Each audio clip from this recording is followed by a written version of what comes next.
即係話而家咧內地啊好多咧群眾啊就係陷入咧咁嘅境地㗎。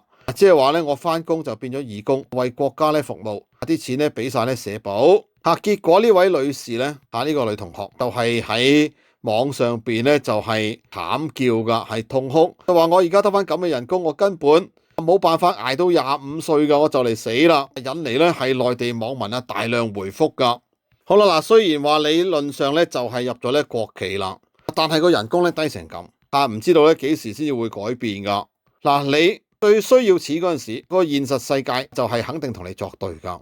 所以大家真係要小心要有心理準備。好啦，嗱，啲年輕人咧而家喺中國內地唔係唔想儲錢，而係佢哋根本冇辦法儲錢㗎，因為咧就算有嘢做千辛萬苦競爭到份工翻嚟啦，佢哋嘅人工咧低得可憐，就算真係節衣縮食真係叫做唔使食咩？一個月都要使錢㗎，仲要翻工，翻工就有咧係搭車費用，仲要食飯。好啦，咁呢個情況咧真係相當之極端㗎。